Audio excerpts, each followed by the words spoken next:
Next speaker, architect Bijoy Ramchandran, is going to talk about history of architecture, contemporary issues. Say anything about the subject itself. I think a lot of what we teach in architecture schools is predicated on having good faculty. Without a creative person teaching subjects, especially like history, you would probably not have any interest in the subject at all. And this I speak of from experience. I was lucky to have a fantastic history teacher in the US at MIT, a person called Julian bynot. And it was the first time I was interested in history. I hated history. I used to hate it in BMS, with all apologies to my own old faculty here. There is a way that history has to be taught. That's one point. So faculty is important, and so this mad rush to make 500 schools of architecture across the country needs to be tempered with the fact that we need to find good people to teach architecture and history and everything else. The second thing, a preface to whatever I'll read, is the fact that we look at our subjects across these semesters. So the 6th semester history, 6th semester services, 6th semester building construction, 6th semester design studio. Unfortunately, we have for long looked at these things as independent areas of study. So the design studio operates independently. The design faculty curses the service faculty. Don't do your papers, just come and do design studio. There is no conversation between various subjects across the semester. And so that's the other thing that I'd like to preface and say, that the BOS, if there is really a serious look at this at the syllabus, it would be wonderful to think of some kind of an allied sort of instruction to the students, where there is a link between what is taught in the design studio and what is being done. I mean, to think of these things in the abstract, it's like in practice, all of us, I mean, we look at precedents, we think of services, we think of the design, and it's all part of one exercise. They don't happen in the vacuum. And I think students will benefit from that kind of connection between things across. So just to start, this is 2014 ARC 6.4, History of Architecture, Contemporary Issues. So I'll give you a background of how the course is structured. I have no slides, so please feel free to sleep. The existing syllabus approaches the study of contemporary architecture through a survey of projects by prominent architects. Prominent architects is in quotes because they're random selection of people that whoever's written the syllabus has decided are prominent. So it is, you know, a bunch of people. The works are surveyed from 1950, so it starts post-independence, Chandigarh, and it goes on to 2001 with Leibiscun's proposal for the World Trade Center. There are two schemes in terms of how the course is structured. There's a teaching scheme, and there is an examination scheme. So the teaching scheme is basically 3 times a week, 3-hour lectures, and in terms of examination, you have 100 marks set aside for a paper, not a paper, sorry, for an exam, for a written examination, and 50 marks for class performance. And for this vast, ambitious scope of history, there are 2 books in the bibliography.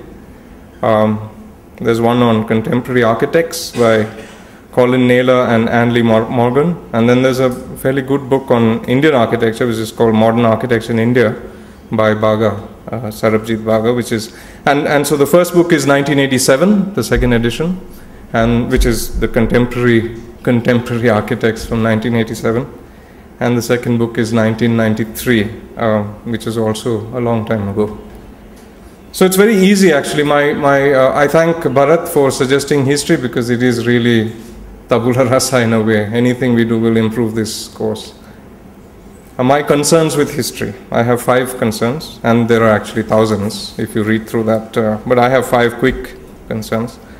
So a quick reading of the outline suggests that the works are discussed in isolation, without a narrative, a thread that locates these works within a larger political, societal, whatever context. So if you look at any history book, Frampton's book is a great case.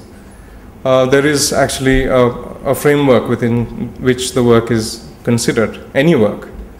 And that's true for any history book. And this is, of course, the person who teaches the history or writes the syllabus has his own predilection in how that history is, and you may have a problem with that. I have my own list, and it's open to interpretation, but there needs to be a narrative within which the work is perceived.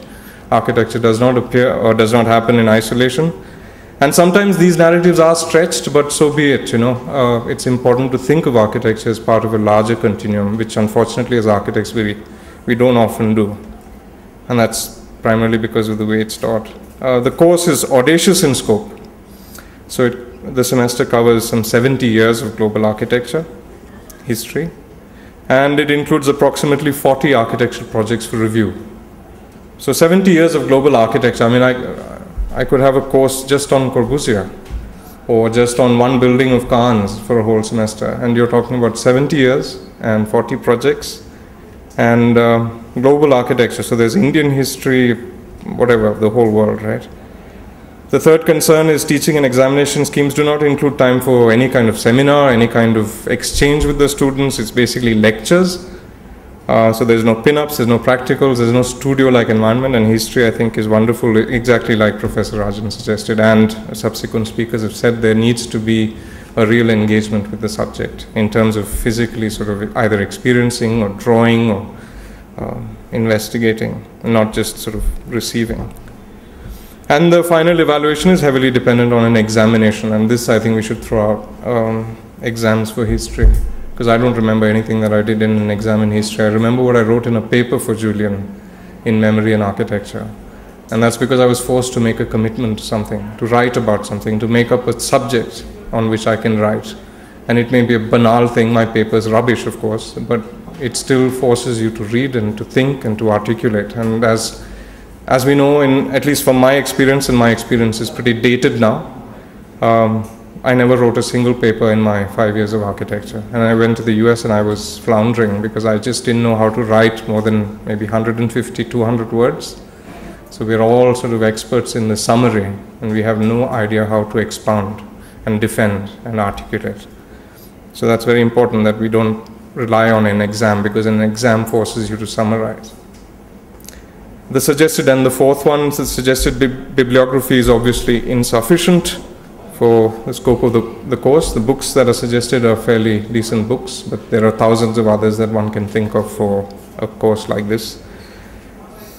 And the fifth one is what I said right at the beginning, that there is no reference to what is being dealt with in the other courses. So I think there needs to be a connection. So the 6th semester studio is, and this is of course up for grabs, we will discuss this later as part of Bharath's exercise later in the month, of what is taught in 6th semester. So in 6th semester it happens to be campus design and institutions. These are all things that we have to discuss whether campus is really in the 6th semester, but whatever it is, if it is campus design, we should talk about, at least for 1 week in these 3 classes, an in-depth look at campus design. What is campus design? How do you do it in India, abroad?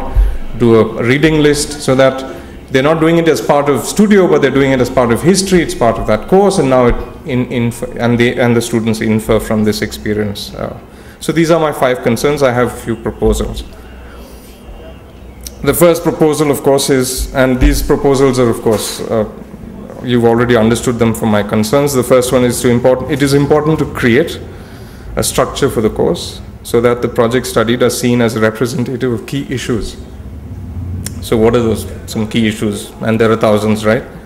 The environment, market forces, national and international movements, kind of practice, and or socio-political conditions. So nation building, disaster relief, social enterprise. I mean, there are thousands of things that one can think of as issues. And you take the 3 books on Indian architecture, recent books, or not recent, but the 3 books that we really like to think about. I don't have copies of one of them, which I'm planning to steal from Prem's office. But there are 3 seminal books, and it's fantastic if we can just copy the structures of these books and make that the structure of our history course. So the first book is, of course, Miki Desai and John Lang's book, Madhavi Desai's book on Architecture of Independence. There's another book by Rahul Mehrotra. These are survey books. They sort of articulate a group of projects within a larger narrative of the country, of what's happening in the nation. Copy it, make it part of your structure, and study these projects within those narratives. And the third book is, I've lost it. Yeah, of course, After the Masters, Vikram Bhatt and Peter Scriver's book. It's a bit old now, but it's got fantastic essays on on roots, on modern architecture, on the post, on new. It's very similar in structure to Mehrotra's book. And so, I mean, one can copy a narrative structure. Kenneth Frampton's books have a good structure that one can copy. So I think a narrative is important to establish. And I have made one in one afternoon with my colleague Kiran, who has helped with this document. And it's, of course, my quick reaction to how you would encompass 70 years of global architectural history. It's probably rubbish, but one needs to do that as part of a syllabus. Second one is, it would be great to include a seminar, a presentation, a movie once a week. So suppose you were doing, I don't know, international movements, national movements in 1 week. You have 3 classes. So the first 2 classes you summarize. In terms of projects, in terms of general principles, the ideas that are encapsulated in this topic. And the third part of that third class of that week, you ask the students to draw a plan, to understand the structure of a plan that is representative of what you're talking about. Or we watch a movie, or we have a pin-up, or we invite someone to discuss, an expert. Architecture then becomes exciting because you're now engaging really with the work. So I think each week can have 2 lecture courses and 1 fun sort of day when you look at history and look back at what. And of course, because of this audacious scope of work within 1 semester, it is all very, very sort of compressed. But yeah, I guess. Third one is, one could have an exam, sure. That's the easy way out. It absolves anybody from reading whatever, 80, 120 papers. It's an audacious task, so maybe that's not very easy. So the exam is the easy way to, escape. But I think ideally it's a paper. I think each student needs to make a paper, and the subject of this paper is whatever he decides. And he needs to articulate that, defend it, and then over the course of the semester discuss it, and at the end submit it. And this will then force the student to take whatever subject he wants within that thing and make a paper. I don't know, 1,500 words, 5,000 words. We can figure that out. Fourth one is introduce an in-depth look at precedents for the design exercise. So whatever is in the design studio, it would be lovely to look at precedents for that. And I think design studios, unfortunately, being predicated on typology is a really sad sort of condition. So maybe it's an idea of, or there's an idea for a kind of project, a kind of intervention every semester, and then the precedents are then based on that. So that's number 4. Number 5 is we have 16 weeks. We have 3 classes a week. We have around 45 classes. So give and take, some holidays and things. So I have my own list here, and if you bear with me, I'll read it out. So the first week is a background, and in that first week you say history, theory, criticism, and you make distinctions of how that's structured. You give the students in those 3 classes an outline for the structure for the course. In the second week, you could introduce the design studio problem, and then have the students look at cases for their design studio problem. In the third week, you would look at Corbusier and Kahn, maybe through an Indian lens. So look at the work that they've done in India, and then through that, look at the work that they've done elsewhere. So it is really a discussion about post-colonial condition in India, patronage in India, and then you look at, through that, you look at the work that they've done elsewhere. The fourth week is Chicago, New York, and the frontier. So here you talk about America, you talk about the sort of nascent idea of modernity, Burnham, Sullivan, Wright, and then SOM and various others, Van der Rohe. Week 5 is an alternate modernity, so there are some people who sort of don't get encapsulated into this condition of modernity, and there are people like Aalto and Utzon, Scarpa and Gaudi. Now these names are just sort of names, but then when you articulate the nature of that course over the week, you could pull out other examples of things that fall outside of the purview of the international style or of modernism. And then you have all the national and international movements, so a lot of them modernism, high modernism, whatever, postmodernism, new urbanism, so there's a whole bunch of them. There's 2 weeks of that stuff. Richard Rogers, Foster, Hopkins, Chipperfield, Creer, Graves, Venturi, all of them. And then you got the Latinos. So you talk about Spain, Portugal turning after the civil wars, the nature of architecture after that, what happens, South America, and this fantastic series of modernist schools across South America, from Venezuela down to Argentina through Chile, and the narrative of modernism through South America. It's a fantastic story, and so within that you have a beautiful series of architects to think of, and again everything related to the conditions that exist beyond architecture, beyond our own understanding of buildings. So that's Spain, Portugal, South America. Of course, we can add others that sort of have the same real definite shift from a traditional vernacular to modern architecture. Then you have I've called it issue of form, but I think Peter Davey has a better word for it. It's the problem of the figure. And that's people like Eisenman, starting with Eisenman, and then Hadid and Gehry and Calatrava, leibiscun, maybe Stephen Hall as well. But the notion of an abstract notion, or like, I think Eisenman had this essay about the self-referential object. So I think starting with that, one can start thinking about architecture, maybe not really connected to, but still. So that's three classes. I mean, you may laugh at all of this because it's just 1 week and you have to sort of cover a lot of ground in that 1 week. So I'll come to my serious sort of recommendation later about splitting this course up into two. Then you have contemporary Japanese architecture. Now there's a fantastic book by Kurokawa, which can be the sort of basis for this discussion on Japanese architecture. And then you have the whole bunch of them, starting with Tange, and then all the acolytes from Tange's time, so up to Fujimoto recently. So there's this real tradition in Japan from the notion of detail to how architecture is done. And so that's a fantastic three classes.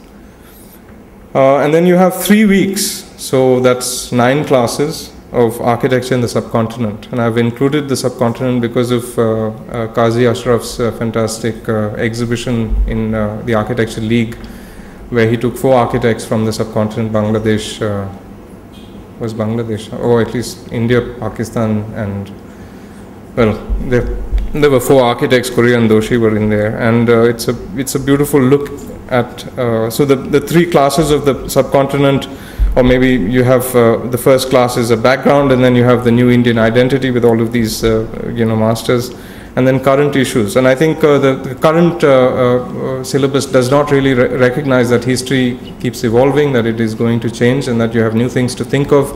So in this thing we have in the Indian survey, we do have a current issues sort of week in which we think of what is happening currently.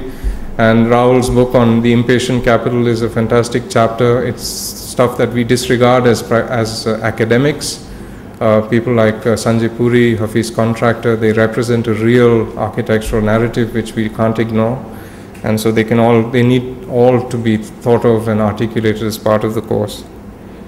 And then we have 3 more weeks. So the 14th week is architecture and landscape, and that's Merkett and Bauer, Rick Leplastrier from Australia. The idea that especially Australia, thinking of Australia as a nation, a fantastic book by the Time Arts critic on Australia, and citing this work within a real appreciation of the land, a response to the land, forming the basis for architecture.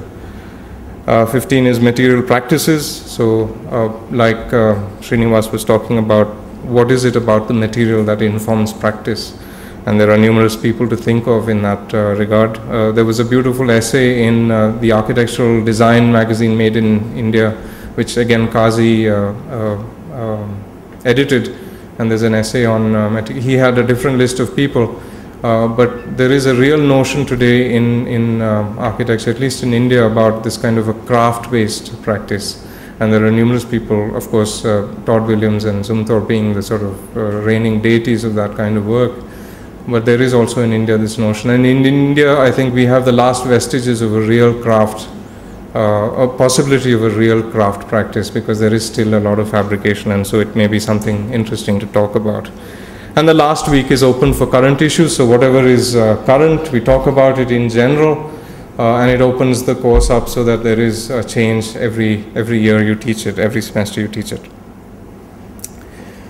So my real, after having gone through this list, and you understand that it's all completely audacious and ambitious to finish all of this in a week, in one semester, my real recommendation to the BOS is to split the history class into two current issues, and even two, maybe too little, but two. One is a course on Indian architectural, contemporary Indian architectural history, and the other is contemporary global architectural history, and that then makes references to each other over 2 semesters. I think that would be a very good thing to do if you can find the place for it. I have made a detailed, whatever books we had in the office and whatever books I could remember, I've made a list of books for a bibliography for this course, and that bibliography is then tied back to these 16 sort of headings, which I will hand over to Bharath for your review. But yeah, it has a few books on, so I've divided up into Indian architecture, global architecture, and then a whole bunch of movies that one could watch, a whole bunch of websites where magazines and critical essays can be found. And really the idea of history or teaching any subject in architecture is not really to approach it with a sense of ideology, but to really make it a fountainhead. So you bombard the students with as much information as you can, and the student. So if there is a substantial reading list that you have a reader for the course, then the students, even without, and that's, I mean, if you don't have a good faculty teaching history, if you have a good reader, there is at least the beginnings of something for an interested student to sort of delve into and get an idea of. So there is a suggestion for a reader for certain essays that could form part of this reader, which is again tied back to this very quickly put together list. So that's my 2 bits worth. Thank you.